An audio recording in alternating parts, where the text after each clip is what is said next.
Hola a todo el mundo, una vez más en pantalla en blanco. Llevaba básicamente 2 meses sin aparecer por aquí, pero han sido pues tiempo de exámenes, también tiempo de descansar, tiempo de ver también muchísimas películas y por fin estoy de vuelta. Me he podido no solo animar a grabar, sino poder grabar para traer una crítica de Un lugar tranquilo 2, la película de John Krasinski, secuela evidentemente de Un lugar tranquilo, que salió hace 3 años. Esta película, Un lugar tranquilo 2, fue estrenada en marzo de 2020, pero como todos sabéis, pues pasó lo que pasó y la película se ha tenido que atrasar hasta este año.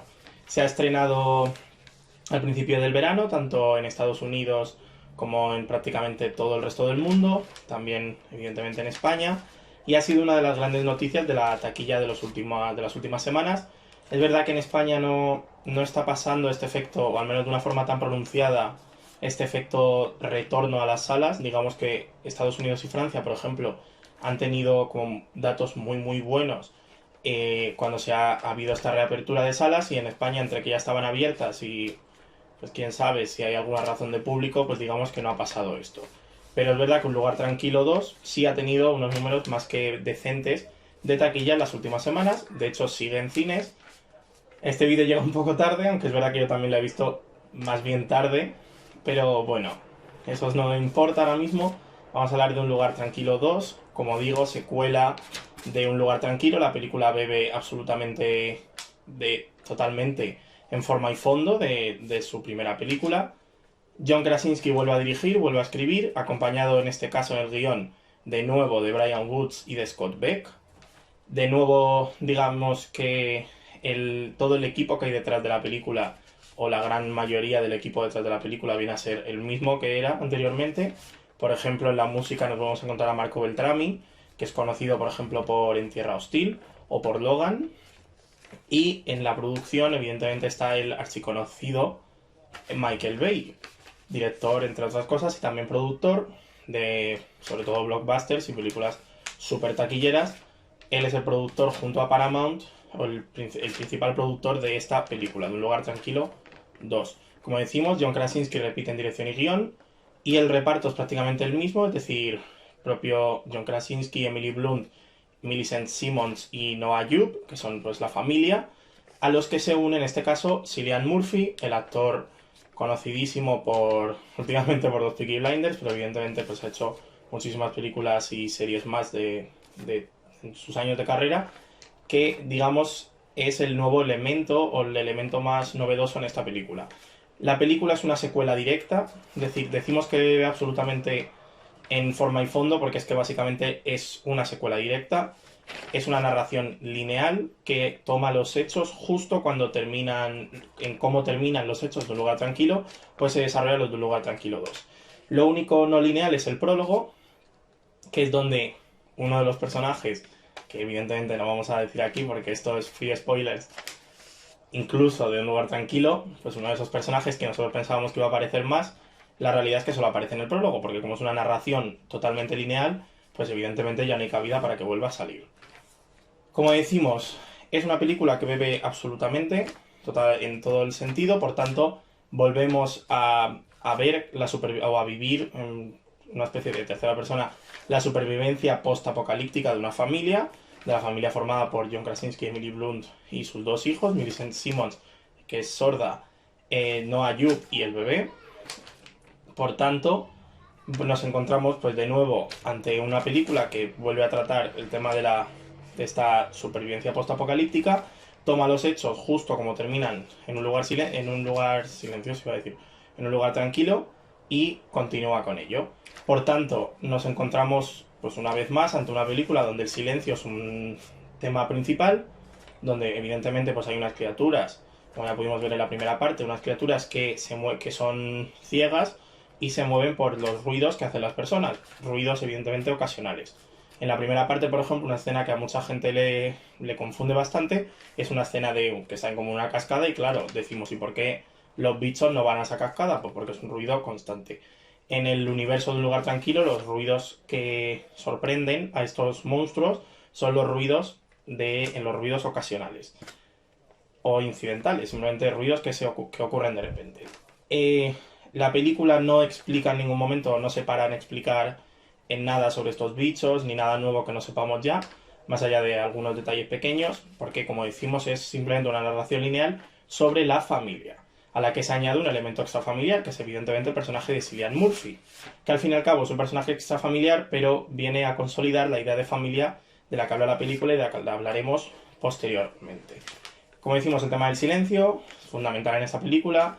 Millicent Simmonds es una actriz sorda, su personaje lo es también. Y en la película ya sabéis que, si habéis visto evidentemente la primera, pues sabréis que la verdad es que la mayoría de veces no hay un diálogo oral, sino que hablan por lenguaje de signos o simplemente gestualizan. Aquí pasa lo mismo, pero el silencio, y aquí viene la diferencia fundamental o la diferencia más básica con la primera parte, el silencio pierde esa capacidad tan poderosa a nivel argumental. ¿Qué ocurre? Que básicamente el silencio fue la característica principal de Un lugar tranquilo como como película novedosa. Es decir, supuso no diría una revolución, pero fue una película desde luego novedosa y original por cómo usaba el silencio. Pero evidentemente ese efecto sorpresa ya se ha perdido. Porque básicamente ya no lo conocemos. Por tanto, aquí el silencio es importante y, y hay una calidad técnica más que reseñable detrás, pero ya no tiene ese poder argumental. Se vuelve de nuevo a crear muchas situaciones relacionadas con ruido de repente y ver cómo reaccionan los personajes. Se juega muchísimo con el silencio. Por ejemplo, en el prólogo se destaca muchísimo el ruido que hacen las personas antes de conocer la existencia de estos bichos, pero el silencio ya no forma una parte fundamental del argumento. Ya la película deja de ser una película lenta y, y tan novedosa como era la anterior, para ser una película quizá más vertiginosa y mucho más clásica en su forma de construcción del terror y del suspense. Por tanto, esto es bueno porque la película mantiene totalmente el interés y sigue siendo realmente entretenida. De hecho, yo diría que es menos rompedora que la primera, pero es más entretenida. Aunque a mí la verdad que me han gustado las dos lo mismo y ahora hablaré de ello. Pero ahora el silencio, al no ser tan importante, ya no se busca crear situaciones silenciosas, sino que el guión tiene algunos problemas porque intenta crear situaciones insonorizadas que no tienen mucho sentido, que son un poco más forzadas que la primera. Por tanto, el guión tiene más agujeros que la primera parte, sobre todo por esto, porque intenta muchas veces justificar que no estén en silencio, porque claro, el silencio ya no es rompedor, por tanto, tienen que comunicarse de otra forma. Pero algo que sí mantiene el guión y que respeta de la primera parte, y diría que lo lleva a más, gracias al personaje de Cillian Murphy, es la importancia de la familia y del colectivo humano. Ya sabemos, Estados Unidos es un país que aboga, o siempre ha abogado por este individualismo a veces exacerbado, esta búsqueda del self-made man, del hombre solo contra el mundo y que llega a lo más alto, pero también sabemos que Un lugar tranquilo hace justo lo contrario. Es una película esencialmente sobre la familia, es un poco como Fast and Furious, pues es un poco lo mismo, en plan la importancia de la familia, la importancia de estar todos juntos, y al fin y al cabo tanto la primera parte como la segunda son películas donde cada miembro de la familia tiene, no diría un pasado oscuro, pero tiene algo que le hace daño e intenta superarse a sí mismo por el bien de los demás. En la primera parte era muy evidente esto con el personaje de John Krasinski, y en este caso, en la segunda parte, es más que evidente con el personaje de Millicent Simmonds, que no para de intentar superarse a sí misma para proteger a su familia y para ayudarles. Por tanto, esto se mantiene muy bien, porque funciona genial, consigue que el espectador realmente se siente identificado con esta historia, porque todos, digamos, nos sentimos identificados de alguna forma con esto de pues esforzarnos por los demás, de tener una familia y demás.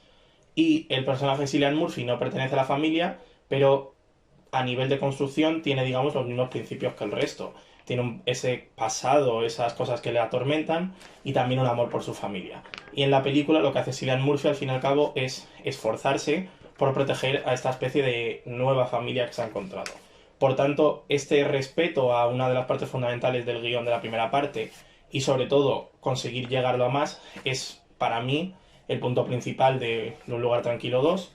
Si Un lugar tranquilo, su punto principal era el silencio, aquí hablamos, en mi opinión, de su punto principal siendo en este caso la familia o la importancia de esforzarnos por nosotros mismos y por los demás.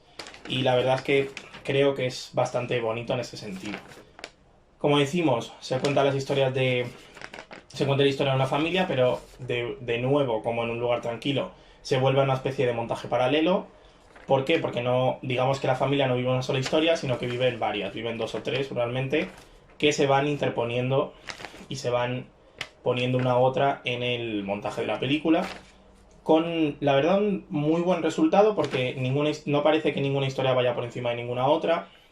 Evidentemente están relacionadas, están muy bien relacionadas desde el principio y hasta el final. Y funciona muy bien, y diría que mejor que en la primera parte, una especie de similitudes, de construcciones similares o de similitudes artísticas y de guión que realmente generan una mejor experiencia audiovisual porque hacen el ritmo mucho mejor y también ayudan a relacionar esta importancia de la familia o de que aunque no estén en la misma historia, es decir, aunque dos personajes estén en una historia y otros dos estén en otra, en realidad están luchando por lo mismo. Estas similitudes artísticas ayudan mucho al desarrollo de la película y realmente la hacen todavía más entretenida. Al fin y al cabo, lo que es en un lugar tranquilo, y es lo que queda claro, rompe este principio rompedor, valga la redundancia, que tiene la primera, a favor de ser una película de terror, mucho más convencional, pero la realidad es que es muy entretenida, es decir, es de estas películas que es difícil que no guste, el desarrollo es totalmente lineal, por tanto es muy fácil de seguir y todo llega a un final de colapso, que también es bastante bueno y donde estas similitudes artísticas funcionan genial. Los personajes, como decimos, se mantienen muy bien, todo crece muy bien. La narrativa respeta mucho a la de la primera parte porque básicamente la continúa. Y por tanto, lo que estamos es ante una película muy entretenida que además tiene muy buenas referencias o homenajes a películas o momentos clásicos del terror, como puede ser Alien o Parque Jurásico. Hay escenas realmente similares a las escenas de terror que tienen estas películas o de suspense, y por tanto es una película realmente placentera de ver tanto para un espectador casual que a lo mejor no esté tan interesado en el cine como a un espectador, digamos, más cinéfilo o algo por el estilo. Por último, siempre destacamos en esta crítica, que ya digo, llevo 2 meses sin hacer y desde luego que estoy notando, aunque me encanta poder volver, aunque no importa lo que yo piense, ahora estoy para hablar de la película. Siempre terminamos un poco hablando del equipo técnico artístico detrás de la película. Como decimos, a nivel técnico, el sonido vuelve a ser sublime. La dirección de John Krasinski me parece muy muy buena, creo que es un gran director. Tiene 4 películas, 2 de ellas son, digamos, poco conocidas y luego están pues las 2 de la saga Un lugar tranquilo. Creo que no para de pulir, de esta película está más pulida, quiero decir, que la anterior. Realmente se nota que ha crecido mucho. El prólogo, por ejemplo, es increíble, la dirección. Todo está súper bien equilibrado y yo creo que en este sentido, en sentido técnico, hablamos de una gran película. Es evidentemente una superproducción y desde luego que está al nivel, pero también lo está al nivel artístico, es decir, ya digo, todas las escenas, todo está muy bien montado, todo está muy bien elegido, la cámara, los personajes y demás. Así que realmente estoy muy contento en ese sentido. Luego, respecto al equipo artístico, pues de nuevo las actuaciones son bastante buenas. En este caso, Emily Blunt, que destacaba mucho en la primera parte, aquí destaca, pero no destaca tanto, aunque evidentemente está genial. Noah Jupe vuelve a ser, digamos, el más secundario, aunque de nuevo vuelve a hacer un gran papel. Y desde luego, las dos grandes noticias de esta película son Millicent Simmonds, que gana todavía más importancia y cumple genial. Es decir, estamos, yo creo, ante una gran actriz, o al menos en la saga Un lugar tranquilo lo ha demostrado y aquí lo ha vuelto a demostrar. Y luego Cillian Murphy, que evidentemente ha demostrado ya muchas veces que es un gran actor, aquí lo vuelve a demostrar, sobre todo porque su personaje es muy carismático, es un personaje que conocemos pero también es bastante oscuro y no conocemos del todo cuáles son sus objetivos o cuál es su pasado, por tanto es un personaje que queda muy abierto y que resulta realmente atractivo. Más allá de esto, como digo, una gran película, recomiendo mucho ir a verla, recomiendo evidentemente ver primero la primera parte porque no están totalmente emparejadas, son dos películas totalmente correlacionadas y que su única diferencia, digamos, o su gran diferencia es que la primera era más lenta, pero era más rompedora y esta es más vertiginosa o más entretenida, aunque no es justo, pero bueno, más entretenida, digamos, pero es más clásica. Así que ya aquí termina la crítica, como digo, llevaba 2 meses sin grabar, así que espero que no se haya notado demasiado, espero que se haya entretenido, espero que os apetezca mucho ir al cine, que es lo que hay que hacer, y si ya sea a ver Un lugar tranquilo 2 o a ver cualquiera de las otras películas que hay ahora en taquilla, se está animando mucho la taquilla, así que por favor id al cine y ver los vídeos de pantalla en blanco. Muchas gracias por todo y aquí me despido.